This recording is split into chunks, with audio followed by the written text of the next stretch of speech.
एक जंगल में बहुत से परिंदे रहते थे। वो हंसी खुशी ज़िंदगी गुजारते थे। ये है काली कौवी, सबसे अलहदा और बहुत ही गुस्से वाली। ये थोड़ी गर्म तबीयत की थी। ये ना ही किसी को मजाक करती थी, और अगर कोई इसे मजाक कर देता तो ये उसे नहीं छोड़ती थी। सब परिंदे बहुत ही खुश थे। वो एक दूसरे को मजाक कर रहे थे। कालू, तुम्हारे बाल ऐसे हैं जैसे किसी ने तुम्हारे बालों में सतरंगा बम फोड़ दिया हो। सभी परिंदे हंसना शुरू कर देते हैं। तभी वहाँ पर काली आ जाती है। काली आंटी, मुझे तो लगता है आपने 1 महीने से कंघी ही नहीं की। अरे नहीं, अगर महीना भी कंघी ना की जाए तो फिर भी बाल ऐसे नहीं होते। वो काली का खूब मजाक उड़ाते हैं। अब काली को इन पर बहुत ज़्यादा गुस्सा आ रहा था। उसने इनसे बदला लेने की ठान ली थी। काली को अब इन पर बहुत ज़्यादा गुस्सा आता है। वो गुस्से में ही वहाँ से चली जाती है।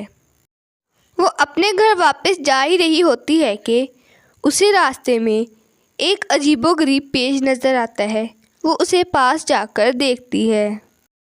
उस पर लिखा हुआ था कि जो तेरे साथ करे बुरा उसके साथ भी हो बुरा, और जो ना तेरे साथ करे बुरा उसके साथ भी हो बुरा। अगर तू किसी मुसीबत में मुब्तला है तो अभी चील के जंगल में पहुंच जा। वो जल्दी से चील के जंगल में पहुंच जाती है।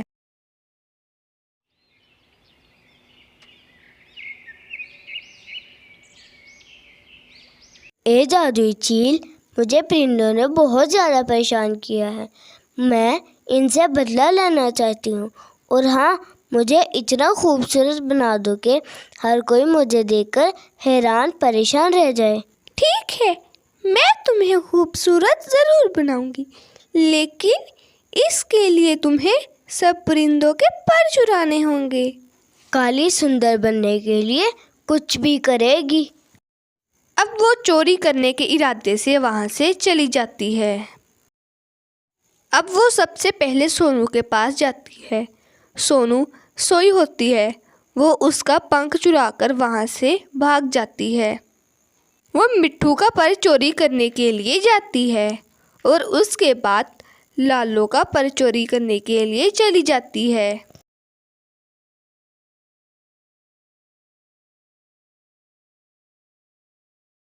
रात जब मैं सोई हुई थी तो कोई मेरा पंख चोरी करके ले गया। हाँ चिड़िया, मैं भी जब सोई हुई थी तो कोई मेरा पंख चोरी करके ले गया। हाँ, मेरा भी पंख चोरी हो गया था। सब परिंदों के पंख चोरी हो गए थे, लेकिन उनमें से वहाद कालू था जिसका पंख चोरी नहीं हुआ था। कालू बात को समझने की कोशिश कर रहा था। इधर काली सबके पंख चील के पास लेकर जा रही थी। काली, तुम आ गई हो? मैं तुम्हारा ही इंतज़ार कर रही थी। ऐसा करो, साथ वाले जंगल में पानी पड़ा होगा, तुम उसमें जाकर नहाओ, लेकिन याद रखना तुम्हारी आंखों को पानी ना लगे, वरना तुम अंधी हो जाओगी और इसकी जिम्मेदार तुम खुद होगी। वो जाते ही नहाना शुरू कर देती है और नहाकर वापस उसी जंगल में चली जाती है। वो परों को काली की तरफ फेंकती है तो पर उसके साथ जाकर चिपक जाते हैं।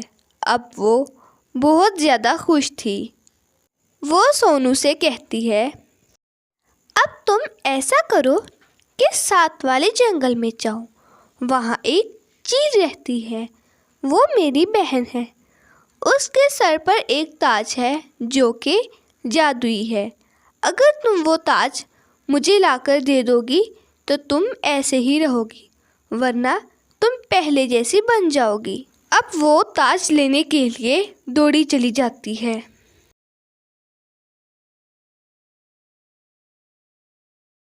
चील रानी सो रही थी और उसने अपना ताज एक जगह रख दिया था। काली को लगता है कि चील सो रही है, इसलिए मेरा काम आसान हो जाएगा।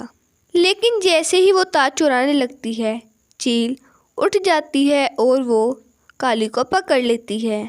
वो उसे परिंदों वाले जंगल में ले जाती है। तुम सबको ये बात सच सच बता दो कि तुमने सबके पर क्यों चोरी किए थे और तुम मेरा ताज चोरी करने के लिए क्यों आई थी। तो वो अपने पिछली सारी कहानी उन्हें बता देती है कि वो कैसे चील के जंगल में गई और वहाँ से नहाने गई।